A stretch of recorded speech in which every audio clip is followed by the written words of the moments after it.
Today in the Boot Guy, we are looking at the COULTER by Harley-Davidson.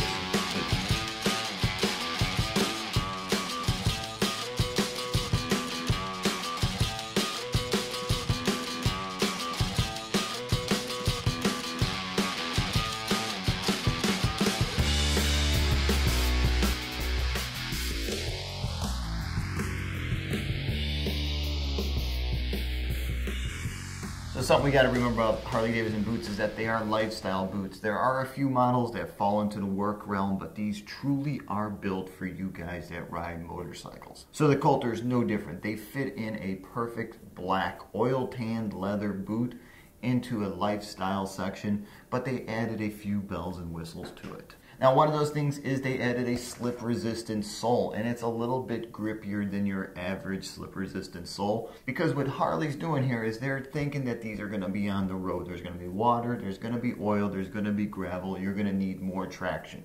So they added this top layer of this beautiful rubber slip-resistant sole to a mid layer of a soft density EVA type material. So it's very soft and very bouncy, and it's also a fully welted boot.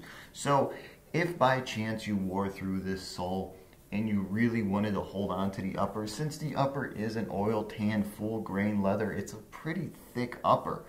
I'm not saying it's the strongest leather in the world, but this is some pretty heavy duty stuff, and it's kind of what you would expect from Harley. You would expect them to use a higher, thicker hand of leather when they're building motorcycle boots, and that's pretty much what they did. So because of the full welt, a shoemaker or a cobbler would have no problem slicing off the old sole and putting on something else that you wanted. Now, what really makes the COULTER stand out is the hardware, is that you've got all this branded hardware on the side. You've got some branding on the side of the boot, and that's really what Harley boots are about, is the branding. It's the lifestyle of the Harley-Davidson motorcycle added to the boot. So if you're going to make a beautiful bike, you think you should make a beautiful heavy-duty boot to go along with it. Now, I'm not saying that the COULTER is the best motorcycle boot out there, and it's not, but it is a really nice entry-level weekend riding boot with this little bit of extra leather on the toe for shifting, a really nice soft tongue, soft collar, so you can get these things tied up really tight and get your pants over them. And inside this boot, what you're going to find is this crappy insole. The insole they send along is a complete piece of crap. It's just a shaped, informed piece of foam. Nothing else. It's not really that exciting. But what is really exciting is it's a full hard footboard, heel to toe, full flat hard footboard. So you guys with the orthotics from your podiatrist, you can get them inside there. If you're going to wear orthotics in a motorcycle boot, you got a really nice place to start. Now, about size, fit, and comfort in this Harley-Davidson COULTER, well, they make it from 7 to 13, and they only make it in mediums. So that kind of rules out you guys with the extra wide feet. But the boot by nature is running a little bigger than normal, so if you do have a wide foot, I wouldn't be afraid of picking up a pair of these and just seeing what happens.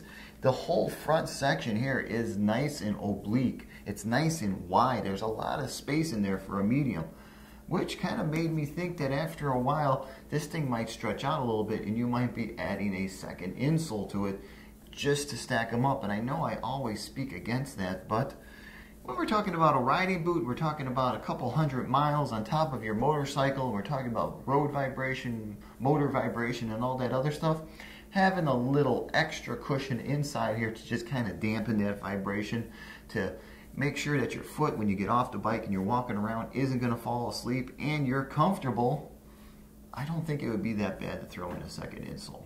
I know I vote against it, but I don't think in this case that it would be that bad of an idea. Now, something I noticed about the COULTER is that they are exceptionally lightweight out of the box for a tall 8-inch full leather boot.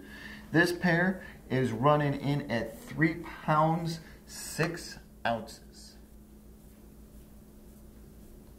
It is not a waterproof boot, so it needs to be treated, mink oiled, greased up, whatever you're going to do in order to keep the water off your foot, because if you do get stuck in the rain, you're going to get wet, especially if you're on a bike.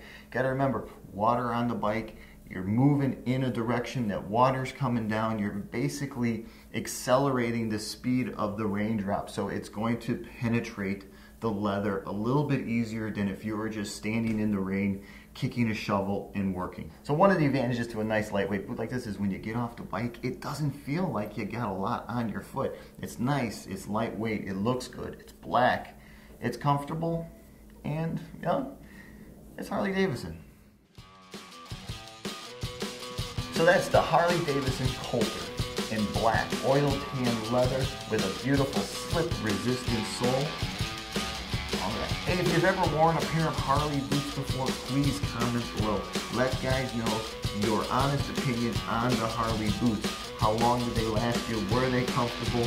Were they worth the money? And which one was your favorite style? Remember to swing by TheBootGuy.com. Click on the blog post entitled Harley-Davidson COULTER, and there you'll find detailed photos. You'll find a little bit more information on this boot, and you'll also find a couple of links that'll make it much easier to pick these up. Hey, please don't forget to hit my subscribe button below. It really helps out. And remember, if you've got any questions about picking up Harley boots or just work boots in general, that you can always shoot me over. Alright, until the next time, I'm the Boot Guy. Thanks a lot for watching.